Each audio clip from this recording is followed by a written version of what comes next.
Hello, friends, and welcome to Warhammer 40k Rogue Trader. Today we find ourselves in the forests of Xenos.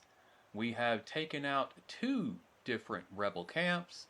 We have killed many Xenobeasts on our way to this location.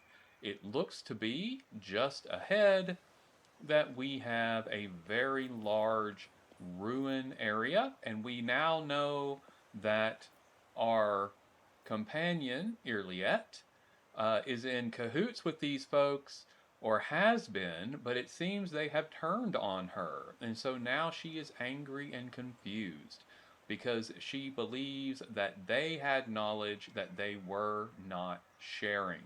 So she is upset, and we need to find out what is going on here and how we can resolve this situation to our advantage. This is Disabled.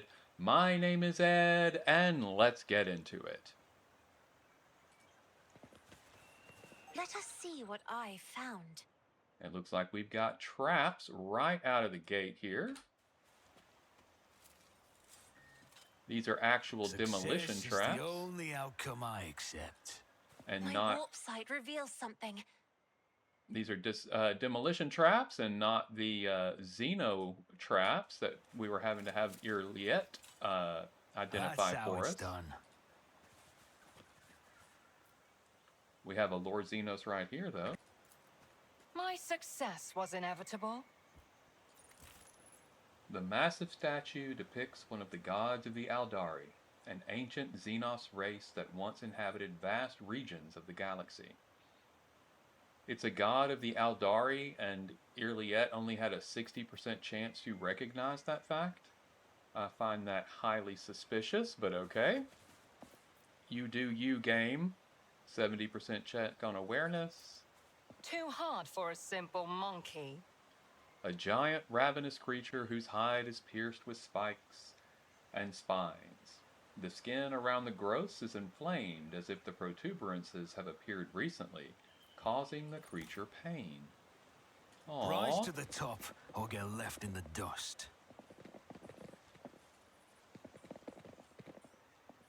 Got some goods here. We'll take those. And I've got some rebels, but it is giving me the opportunity to speak with them and not just attack them. And here's a grenadier rebel that has walked right down here to us. I know he can see us, and he is not trying to fight either. So I guess we won't go with an opening salvo. And there's Warren, who Irliet was talking to us about. Let's go find out what's going on here.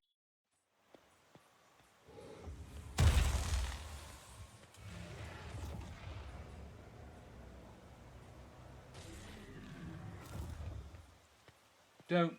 I saw what our friends did to the idiot who thought it'd be a good idea to piss on something else that I didn't get the opportunity to read.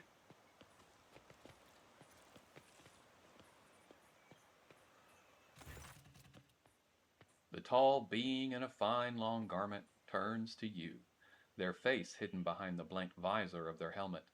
When they begin to speak, even from a distance you feel the air around the figure grow cold. Monkey, you should not be here. Irliet strides forward, her eyes flashing. Morin, I am calling you to account. You said that the great danger threatening the Lelathan lurked in the hearts of the Monkey, in their greed and ignorance, and all the while another enemy was looming over this world, an enemy whose tracks you should have seen in things to come. Silent Thresh, she who thus is threatening this world, and you hid it from us. Answer me, did you or did you not behold our greatest foe in the Lelathan's future? Did you lie to me? After Irliet's words, the two tall Aeldari behind Warren start moving. One looks around at the leader, while the other lets out a cry, muffled under his visor. The rebel beside you cringes, as though the Aeldari speech causes him pain. He strains to say something, but Warren makes an imperious gesture, and the soldier meekly straightens up and salutes, staring at the Xenos with slavish devotion. The robed figure inclines their head and they begin to speak. Iliet the outcast, you left the path that was set out for you. You brought unknown Monkey to our refuge, and now you speak to me with unseemly anger. Your long wanderings far from Crudorak have altered your mind and tainted your sight. I'm going to say nothing. I'm going to let this conversation play out between the two people who have a personal stake in it. I will only get involved if it becomes necessary. My wanderings are the path I have chosen for myself. Far from the walls of Crudorak, I have seen and come to know things that no other Aeldari could, hidden away in a craft world their entire life. Why do you deny my words about Silent Thresh? Is it because you were lying to me and my kin when you showed us the true path? This Elentak was the first person to discover the coming of Silent Thresh, one of those whom the Monkey call Chaos Gods. Without him, I would still be deceived by your words about destiny and the true future. Monkey revealing paths. It's ludicrous. Monkey bring pain and strife, in our time and for all time. How can you trust a Monkey after what we taught you? After hearing the sorrowful song of the dying world? Moiran turns his head toward you. It was not chance that brought Crudorak down. Monkey destroyed our ancient home, stripped us of our defenses, doomed us to wander amidst the cold stars. The colors of these Xenos are painful to behold, but there is just as much pain in their hearts. Or could it be fear? Despair? I cannot tell. The hues are too strange, too... Ah! Cassia flinches and a trickle of blood runs down her cheek. I'm sorry to hear that your home was destroyed, but I wasn't there and know nothing of this calamity. Moiran gazes at you intently. If these words had come from an Aeldari, I would have believed them, but you are merely a Monkey, a plaything of your own passions. Any emotion that takes hold of your soul can drive out all trace of reason and honor. You are playing with words and avoiding the question. Notes of desperation and rage are creeping into Iliet's voice now. The Lelathan is under threat from our eternal foe, and yet you're more concerned about the presence of the Elentak than the corruption that is flowing through the veins of this world. Did you never consider that your war might simply be hastening Silent Thresh's triumph? Perhaps the ruler's servants, in their efforts to protect her, will resort to more and more instruments of corruption. Moiran leans down over Iliet, his tone menacing. You left Crudorak in our darkest hour to gratify your ego. You came to us on the Lelathan, and I accepted you as one of our own. I even gave you a real purpose, Iliet the outcast, and you dare to insult me, a Farseer? It was a mistake to let you into our circle. You have turned our efforts to survive into dust with your own hands. I am a child of Asuryan, Moiran, not a plaything in the cold hands of fate, which you claim speaks through your mouth. My choice of path is no worse than yours or any other Aeldari's, and my path calls me to fight our true enemies, not eradicate the Monkey. If it comes to it, I will stand with them, for this Elentak can see what you are blind to, Farseer. Iliet's eyes are alight with fury. She pointedly lays her hand on her weapon, looking away from the Farseer. I find it interesting that she is so intent that we are seeing things he can't see and are on the right path and paying attention when she brought up to us that perhaps the leader of this planet was the main source of corruption. My stance was, we'll find out in time. I'm not going to condemn her straight away. So I am open to following the right path, but I have not yet chosen it, and yet she is speaking as if we're hand in hand walking down it together. My duty is to protect my worlds and my vassals. If Janus is being threatened by the archenemy, I will fight to the end. The words of a creature whose will is ruled by momentary whims. There is nothing you can do to make me believe in the strength of your convictions. You speak of the strength of one's convictions, Moiran. You claim it is your destiny to protect your kin. So then what happened to the Aeldari you sent to the Monkey ruler before me? The Aeldari whose skull is now kept as a monkey trinket? That was the previous envoy you sent, wasn't it? Did you see the same fate for me in your visions? His fate was to serve Kruderak, the spirit of our craft world that keeps the Asurani alive. Your destiny is to do the same, Earliet the Outcast, as long as you aren't planning to transgress our laws again. Nod at the rebels. What have you done to these people? They believe you are their commanders. The Monkey believe they are serving fellow members of their tribe. They're wise and noble chiefs. My gift is potent enough to ensure that the Monkey hiding in these forests see us as humans rather than children of Asurian, and see your primitive structures rather than the traces of our kind. If this world is in serious danger, there is no sense in fighting each other. Let us deal with our common enemy together. The name of that danger is Monkey, and I will see to it that the Lelathan is purged of those defiling her face. Then again, there is one way to prove to me that the Monkey truly do care about the well-being of their captured world. Eliminate the ruler of the Monkey sojourning in the Lelathan, and relinquish the governing of this world to me and my kin. The Lelathan herself will stand as surety for our agreement, as will your compatriots who live on it, and the profit that you will gain by tilling the maiden world. Warren tilts his head to the side. Our human helpers will replace the leaders of the Monkey. We will be the ones who govern the Lelathan from the shadows. And where's my guarantee that the planet and its inhabitants will be safe? You have the word of a child of Asurian, who venerates life far more than any of you. What is more, Monkey, I have not the slightest desire to inflict harm upon the Lelathan, the land of the Aeldari ancestors.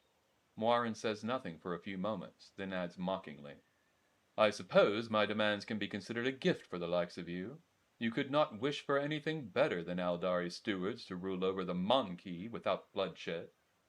We shall do things another way. I shall grant my protection to this form of alliance between Xenos and representatives of humanity. Together we shall destroy Vestenza and her associates, and then humans and Aeldari will flourish on Janus under my patronage.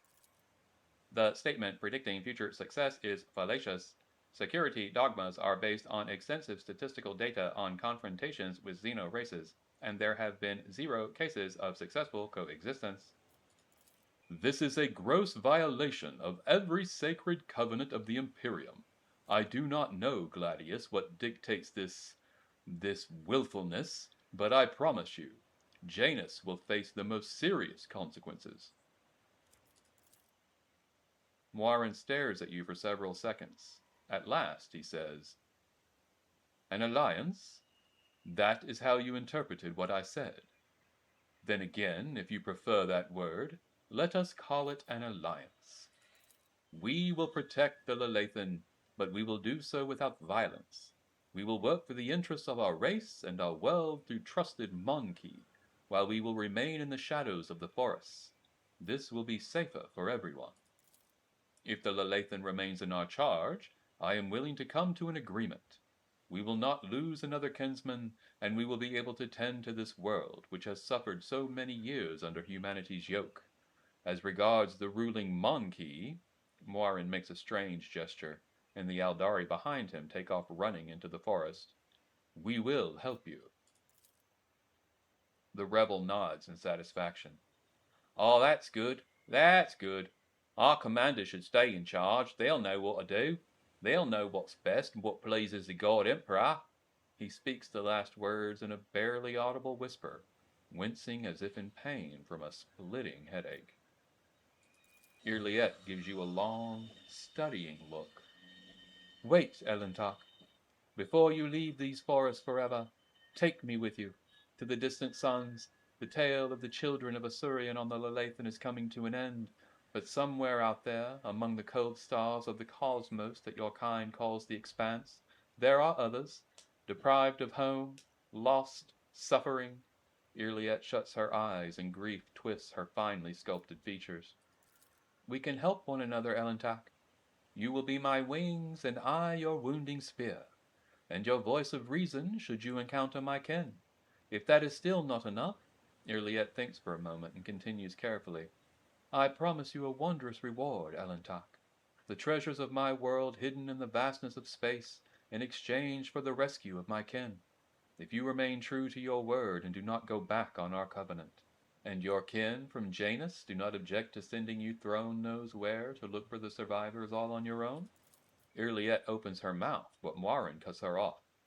Go on, outcast. Your place is on the meandering roads of space, not among us. You do not lack for boldness. Even your request is worded not as a plea, but a treaty. But I like it, so we have a deal. Well, Elentak, Gladius, yes? I am tired of titles and designations, my own and others. Since your path lies beyond the limits of the Lelathan, I will go with you, to search for others of my kind scattered among the stars.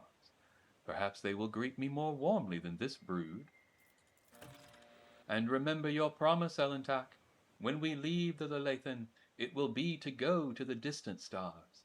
Moirin saw them in his visions, and they sang mournful songs about the fate of my people. And I will fight beside you until the Song of the Stars turns into a funeral lament. Okay. We have resolved it peacefully. For now. Though I have no doubt there will be complications and problems in the future. Looks like our journal is updating on a variety of different ways. Is there money to be made? Let's see if there is any money to be made. We all leveled up, which is beautiful. We have a Lord Xenos here. Let's have a look-see. I have learned much in my exile. The mystical gate to the webway, as far as you know, the only method of entering the mysterious dimension created by long-forgotten races of old. Interesting.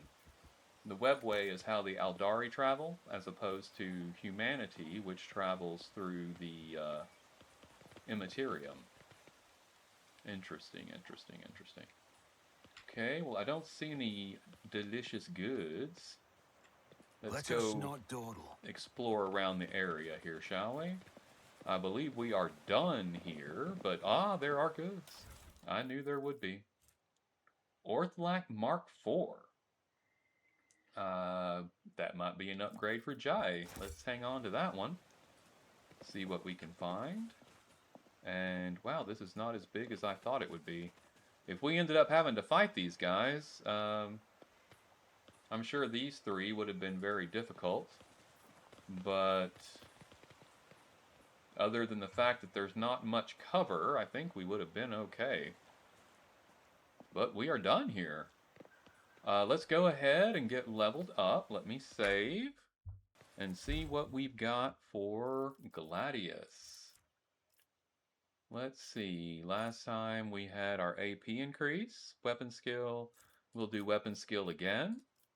And we will be going for Sparks of the Greater Flame. Sparks. There it is. Sparks of the Greater Flame. All damage over time effects applied by the Psyker gain a 10% critical hit chance.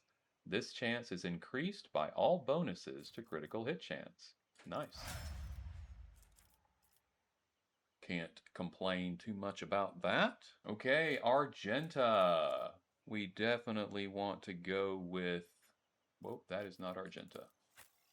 There we go, Argenta. Heavy Gunner. Heavy Gunner. The Arch Militant's heavy weapon attacks cost -1 action point. Nice. And then we'll definitely be taking Ballistic Skill to finish that off. Cassia is up. Oh. Okay. So we have a choice to make. There are 3 options that are recommended here on the build that I am using. One of them I'm not super excited about. It is Personal Combat Zone. Essentially, allies get the ability to reposition the combat tactics area they're standing in at the cost of 1 AP. I can see how that would be very useful because it allows you to maximize for each individual character. but having to use an attack point to do so, it seems like a very heavy cost, and I much prefer passive talents when we're talking about buffers, which Cassia definitely is. And fire at will, if there are no enemies in the backline area, the first attack in the turn made by every ally in that area costs 1 AP less. So if we take fire at will, then when there are no enemies in our backline, and regularly there are not, all of the attacks made in that area cost -1 AP, which could be very, very valuable.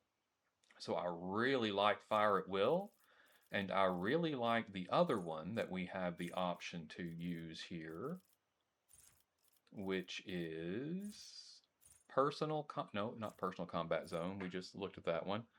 Blood Augury. Enemies damaged by the Navigator suffer 12% additional damage from any source of warp damage. The bonus damage stacks for each hit inflicted by the Navigator and can stack up to 5 times.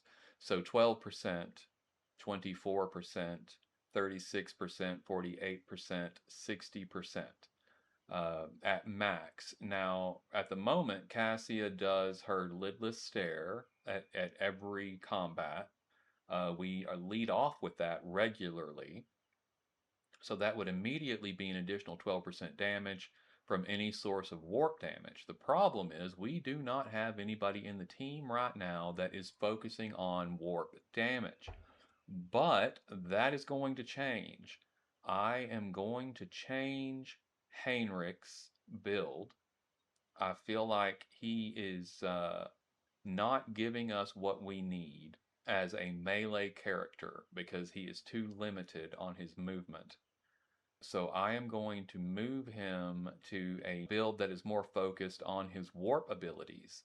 So he will be doing more warp damage, so this can be valuable. However, this still would only benefit Cassia and Heinrichs, and potentially Gladius if he chooses to use his warp ability directly, but he doesn't. He uses the fire ability on himself and then spreads it around the battlefield with his death from above. So that isn't really going to add much at the moment to our team. So I think that we are going to go with Fire at Will because that can benefit anybody in the backline area. I think that is the one we'll get the most benefit out of. So that is where we're going to roll. And then we'll be taking willpower, of course. Let's move over to Pascal, and we want ballistic skill and hunting surge. Whenever an enemy is killed by a critical hit scored by the bounty hunter or their ally, the bounty hunter gains % damage for 2 rounds. That definitely sounds valuable because we have a sniper in the team. Yeah, we'll leave Heinrichs unmessed with at the moment. I think we're not going to do Earliet either, because I'm going to take her out of Bounty Hunter and move her over to Assassin. So that, because we have Pascal, I think we're going to have to keep him. So I'm going to respec both of them, and we will see how that goes going forward. Now, how do we get out of here? Warren, hey, we left loot. Looks like we'll be looking at that later, though. We're returning to the Void ship. Hopefully it wasn't important loot. I always keep my options open. Okay, I bet this was what it was. We will collect all. And we will leave the location. Okay. I am going to hop onto the bridge. And let's get that respec handled. Or respecs handled, I should say. My retinue and I are in need of training. Okay, Heinrichs first. We got Heinrichs and Earliet reset, and we'll take a look at them next time we get into combat. A couple of episodes ago, we were told that Cassia and Abelard had a little bit of a problem, so let's check in with that, see what's going on. Lord Captain? Abelard greets you with customary courtesy, but makes sure to scan you from head to toe with his scrutinizing gaze. I hear you and Cassia exchanged words recently. What happened? And who brought this piece of news to you, I wonder? Then again, I have nothing to hide from you. Of late, the helmsmen have been going off course with increasing frequency, and the reports are full of contradicting accounts. The problem continued, even after several demotions were handed out, so I took it upon myself to investigate. I was astonished to learn that our Lady Navigator has been amending entries in the ship's log, and the officers have been keeping silent on her orders. I immediately demanded an end to the outrageous conduct, and I reprimanded Lady Cassia in front of the officers. She greeted my words with silence, and then quickly departed. I should not have acted thus. I never even found out what drove her to do it. I must take my leave. Until next time, Seneschal. Lord Captain. Okay, well let's go to our rooms and invite Lady Cassia as we are in the bath, because that is how we access her, I believe.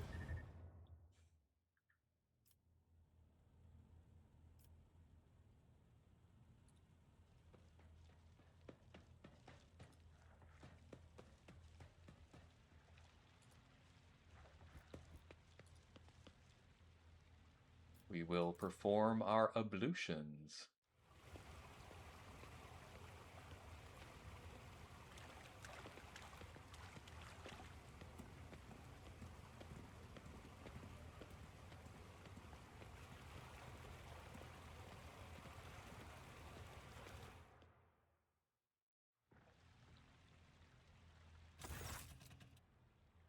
The soothing water caresses your senses, and your grateful muscles welcome the chance to rest. A pleasant languor spreads through your body as you allow yourself a moment of quiet relaxation. I wish to see someone from my retinue. Which of them would you like me to summon, your lordship? Cassia. I want her to paint my portrait. At once.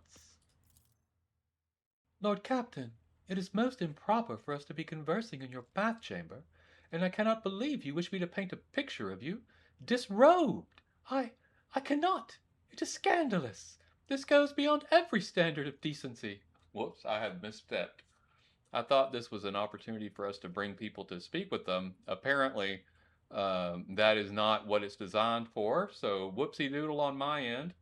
Perhaps you are right. Maybe this was not such a good idea. I wish you a pleasant bath, Lord Captain. Cassia dropped into an awkward curtsy. You are alone once more. The Master of Ablution stands by at the ready, patiently awaiting your command. Let's finish up and hop out. You feel revitalized. This was truly an experience worthy of a rogue trader. Well, I'm embarrassed. That is not what I intended. I thought that was a game mechanic so that you could bring people to you so you didn't have to track them down. But apparently, that is not correct. That was something I should not have done. So, okay. Who knew? Let's find Cassia. I don't think she's here. Oh, she is here. Okay. Well, I didn't realize that. Why my navigator would be on the bridge, I do not know. She has her own chamber and everything. Words cannot describe how boring the bridge is without our stimulating conversations. I have heard rumors that you are not getting along well with the crew. Panic flashes in her ruby red eyes, and your heart starts beating a little faster while your hands go cold. Not here. I'm begging you. Aren't noblemen supposed to discuss such things away from the servants? I tried, and you freaked out because I was in my bath. What do you want from me, lady? Let us go to my study. No one will disturb us there. Then lead the way. and I will answer all of your questions. Very well. What is it you wanted to talk about, Lord Captain? I have nothing to say to your unfounded accusations about my conflicts with the crew. I cannot recall my having a single quarrel with any of your people during my entire time aboard. You have been willfully changing entries in the ship's logbook, and forbidding officers from reporting it to Abelard. I beg to differ. I read numerous books on Astronataris, and can swear on House Orselio's honor that your officers are entering data in complete contravention of regulation. False terms, random distances between lines, spelling mistakes, and even the simplest of words. I have spent the last few cycles correcting the latest log entries, and I thought it would please Master Abelard, as he is so fond of order. And yet the seneschal did not appreciate my efforts, and for some reason called them an outrage, even though mere days before he had been swaddling me in warm yellow words. I noticed all your people do this when they are expressing sympathy. I merely wanted to repay the seneschal with the same courtesy. Perhaps he finds my friendliness off-putting? Huh, okay, there's no option to ask more about that. The messenger you rebuked butchered his own family and then killed himself. I haven't rebuked a single errand boy on this ship. Cassia ponders this for a moment. Oh, I think I remember. A kind young man with a shy smile and skillful fingers, with too much rotten ochre on his shoulders. I grew tired of the disgusting color, and advised him to lighten his burden by casting the weight off his shoulders. He did not come the next day, or ever again. Wow, I don't think she understands how powerful her suggestion is. During the warp voyage, you gave the wrong orders, which led to the vessel shifting off course and the service bay being destroyed. I saw something in the warp. Something vast, predatory, shimmering with indescribable colors. It came from nowhere and stared at the ship with hundreds of hungry eyes, right there in our path. I decided to change the course while it was still possible, but did not want to sow panic. Would it have been better to tell the crew we were heading straight into a monster's gaping maw? The officers are reluctant to be quartered next to your chambers because of the constant emotional outbursts it causes them. Some even maim themselves and others. I already told you I cannot control my abilities. What else do you want from me? Will I be assigned a pariah chaperone, or will you put me in suppressing shackles? Would you mind telling me why you needed 100 species of bird and what you used them for? Admittedly, I am at a loss myself. The day we arrived on Footfall, I sent a request to the ship's quartermaster and asked him to get me a songbird. But he never asked for clarification, and shortly before we left I had a countless number of cages delivered to me, all wrapped in bright red panic with flickering tints of fear. There was a bird in every one.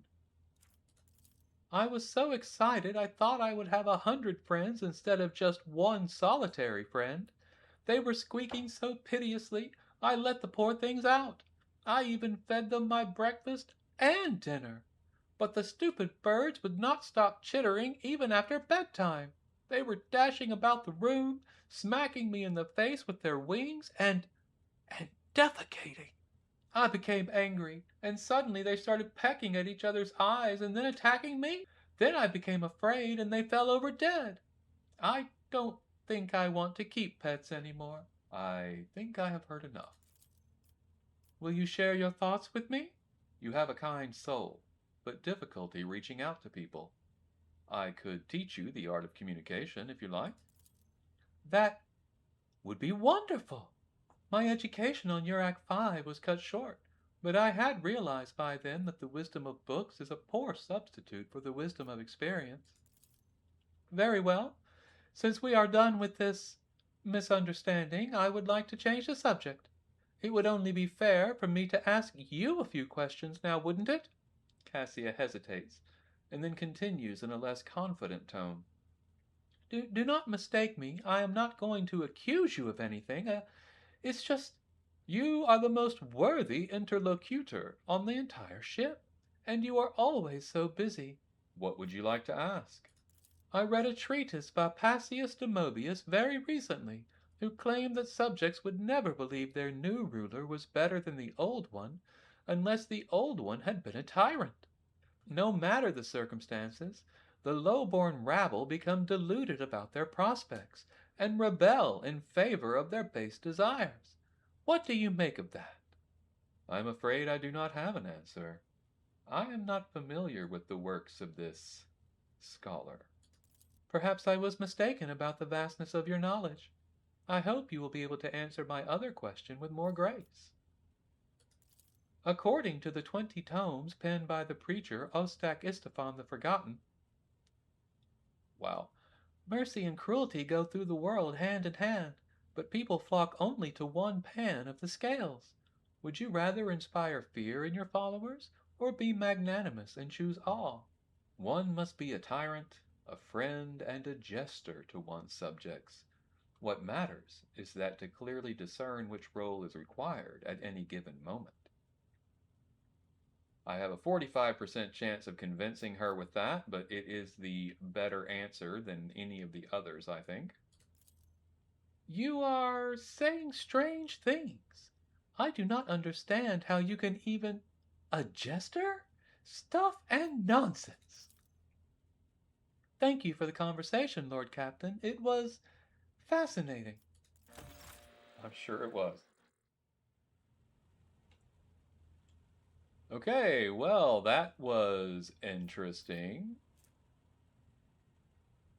Hey, I get a higher initiative in the next combat. Was that because of my ablations? I should be doing that after every combat. What are we doing here? Okay, well, I learned something about the ablations, and I learned something about the ablations. Do not invite Cassia because she will be sorely offended. And at the same time, do take a bath because it helps you out. Who knew? Okay, well. Let's go back to the map. We have a capital to return to, I do believe. Back to Janus. We are done at the rebel base. We are now ready to attend Governor Viat's estate. I think we will stick with our team that we have. Irliet definitely want her to be present for this because it plays for the story. Heinrichs, I think we are going to start using regularly with much the same idea, philosophy that we had about Irliet is that if you are suspicious of someone and do not trust them, better to have them close to you so that you can keep an eye on them. And I do not trust Heinrichs, and I know that he struggles with me. So I am going to keep him handy so that he sees what I'm doing and has an opportunity to voice his displeasure so that I see what he is doing. At the moment, I am happy with Argenta and Cassia. I am not happy with Pascal. I would love to be rid of him, but he is the only person in the group that has the tech checks at the moment. And I don't have anyone else that can pick that up, though I am under the impression that both Cassia and Jae will, as they go on, develop the ability to pretty much handle all the checks just from the two of them. And so when that happens, I may swap him out for Jae because I am excited to have another gunman in the group.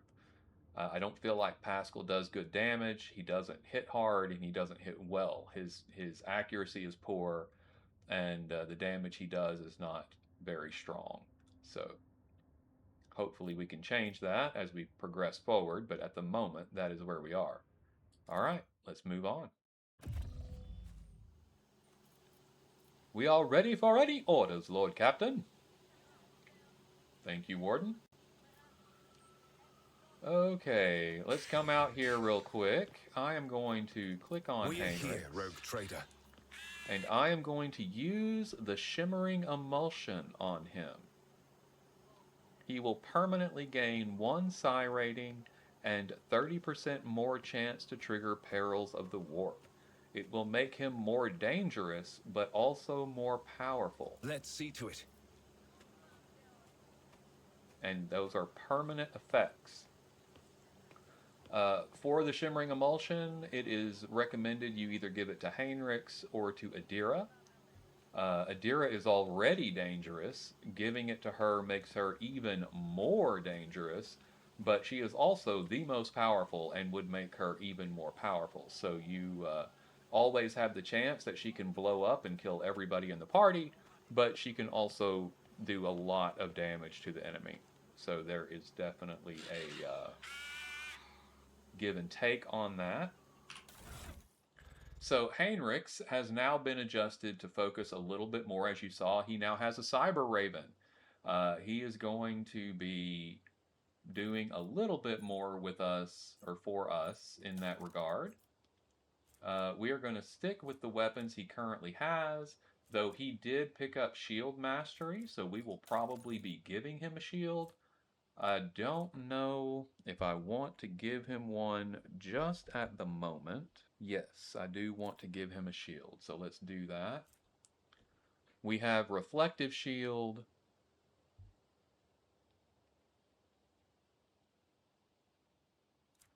And Stronghold. Stronghold is nice. If you block an attack, you gain 8 temporary wounds. You get a 25% shield block chance. The first use of a shield attack costs 1 AP less. Reflective Shield, the wielder gains 1 deflection, less of a block chance, but 1 deflection, which is interesting.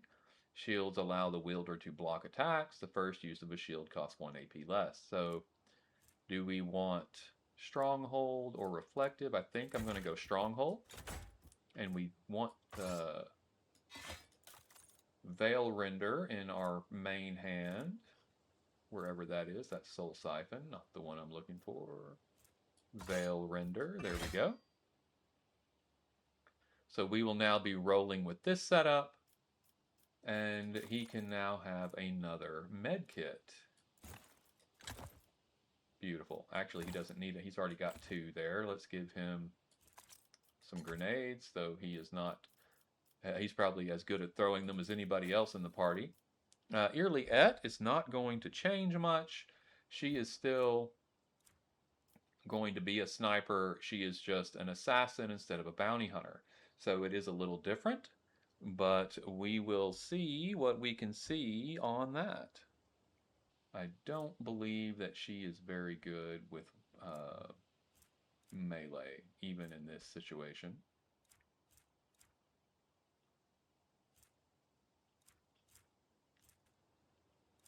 Okay, so we will keep rolling with what we've got. And I believe that has us set up to go and confront the governor. Oh, let's get everybody here. All right, folks, we are ready to go confront the governor and finish up Janus. But I think we will need to do that next time. This has been Disabled. My name is Ed, and this has been the beautiful Warhammer 40k Rogue Trader. Please remember to like, comment, and subscribe, as that helps me out tremendously. Until we meet again, make your way with love and light. Thank you so much for joining me on this journey today, and goodbye.